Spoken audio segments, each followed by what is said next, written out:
Halo semuanya, perkenalkan saya Yelena Kartika Metariana dengan NIM C141963. Di sini saya akan menjelaskan mengenai uji PSI untuk mengecek kematangan gonad pada ikan sidat atau dengan nama latin Anguilla bicolor. Sebelum saya menjelaskan mengenai lebih detail lagi tentang uji PSI, saya akan menjelaskan mengenai ikan sidat. Jadi, ikan sidat atau dengan nama lain Anguilla bicolor merupakan jenis ikan konsumsi yang mempunyai nilai gizi yang cukup tinggi dan nilai komersial yang sangat penting, di mana pada kondisi alami atau budidaya jarang ditemukan fase matang gonadnya, sehingga harus adanya upaya untuk melakukan pembenihan buatan, namun hal tersebut sangat sulit dilakukan. Maka dari itu, adanya uji PSI sangat penting untuk mengecek kematangan gonad dari ikan sidat. Nah, uji PSI itu apa sih? Jadi, menurut literatur Sriani dan Salam tahun 2008, uji PSI adalah tahap pengujian hasil freezing dengan menggunakan bioindikator dan suatu metode yang mengukur tahap suatu organisme hidup untuk menentukan keberadaan atau konsentrasi bahan kimia pada suatu contoh. Salah satunya dari uji PSI yaitu ELISA atau Enzyme Linked Immunosorbate Assay yang merupakan teknik biokimia yang banyak digunakan di bidang imunologi untuk mendeteksi adanya antibodi atau antigen pada suatu sampel. Manfaat dari ELISA dalam aquaculture sendiri bisa mendeteksi residu obat, penyakit, dan hormon. Nah, di sini saya akan menjelaskan mengenai ELISA pada deteksi hormon, terutama pada kematangan gonad dari ikan sidat. Jadi, apa aja sih alat yang digunakan? Jadi, bahan dan alat yang digunakan meliputi kit hormon reproduksi yang terdiri dari ELISA kit 17 beta estradiol RF 30330 seperti pada gambar.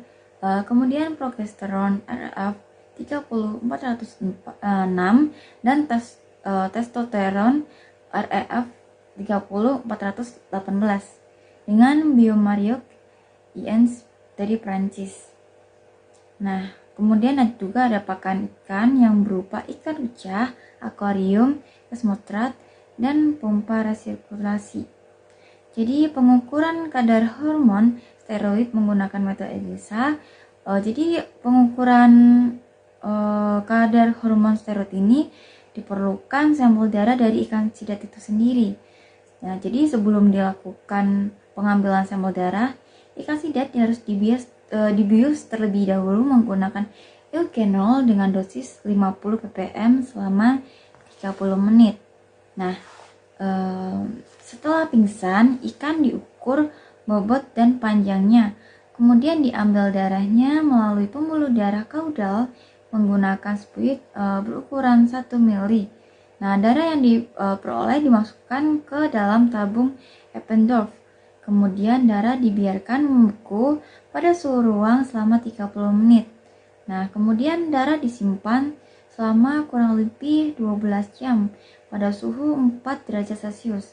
Setelah itu disentrifugasi selama 15 menit dengan kecepatan 3500 rpm untuk mendapatkan serumnya. Kemudian serum darah yang dihasilkan dari ikan sidat itu dimasukkan ke dalam tabung Eppendorf dan disimpan pada suhu -20 derajat Celcius dan disimpan untuk dianalisis kadar hormon steroidnya dengan metode ELISA. Dapat kita lihat pada tabel hasil pengukuran kadar dari 17 beta estradiol dari ikan sidat itu sendiri berkisar antara 9 sampai 458,94 dengan satuan Pg per mililiter. Kemudian kadar progesteron antara 0,25 sampai 0,47 dengan satuan Ng per ml, dan kadar testosteron masih sangat rendah yaitu kurang dari 0,1 dengan satuan Ng per ml. Hasil pengamatan terhadap tingkat perkembangan gonad dari ikan sidat pada waktu pengambilan yang berbeda, yaitu pada April dan Juli, menunjukkan bahwa pada bulan Juli yang merupakan musim kemarau ditemukan ikan dalam stadia pre-silver dengan peningkatan salinitas perairan di musim kemarau memicu perkembangan gonad dari ikan sidat itu sendiri. Nah, pada ikan sidat itu menunjukkan bahwa tingkat kematangan gonad mengalami peningkatan pada saat berada di perairan payau. Hasil yang sama juga ditemukan pada ikan sidat yang dipelihara dalam kondisi pencahayaan dan salinitas yang berbeda yang menunjukkan adanya perubahan tingkat kematangan gonad. Kemudian kadar hormon dari estradiol dari ikan sidat itu lebih rendah dibandingkan dengan Anguilla japonica yang berkisar 200 sampai 7.800 pg per mililiter dan Anguilla rostrata sebesar 6.950 pg per mililiter. Jadi perbedaan ini karena kadar hormon estradiol yang diukur berasal dari sidat yang belum matang gonad karena pada stadia juvenile atau subadults. Kadar hormon estradiol dan testosteron dari Anguilla japonica mengalami peningkatan yang sangat signifikan pada saat matang gonad atau pada silver age, dan sidat mulai bermigrasi untuk memijak ke laut dalam.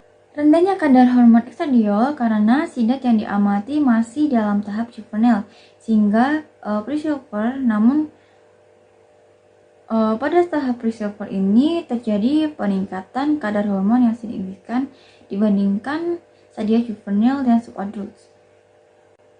Hasil pengukuran kadar progesteron dan testosteron pada ikan sidat pada stadia juvenile hingga pre-silver relatif stabil. Namun hal ini mengindikasikan kedua hormon tersebut bertanggung jawab pada saat akhir kematangan gonad atau pada stadia silver. Kadar progesteron akan mencapai puncaknya beberapa hari sebelum ovulasi. Meskipun ikan sidat Anguilla bicolor merupakan sidat tropik, tetapi profit hormon dan kinerja produksinya mempunyai pola yang sama dengan sidat-sidat pada subtropik. Bahwa tingkat perkembangan gonad ikan sidat dipengaruhi oleh kadar hormon steroid reproduksi yang meliputi estradiol, progesterol, dan testosteron. Nah, di situ perlu dilakukan induksi hormon yang dapat memberikan umpan balik positif terhadap peningkatan hormon estradiol sehingga dapat meningkatkan tingkat kematangan gonad dari ikan sidat itu sendiri, yang selanjutnya dapat dipakai sebagai acuan dalam melakukan pemijahan buatan. Dengan demikian dapat disimpulkan bahwa perkembangan gonad ikan sidat mengalami peningkatan seiring dengan peningkatan hormon steroidnya, khususnya estradiol dan progesteron. Berikut daftar pustaka yang saya pakai.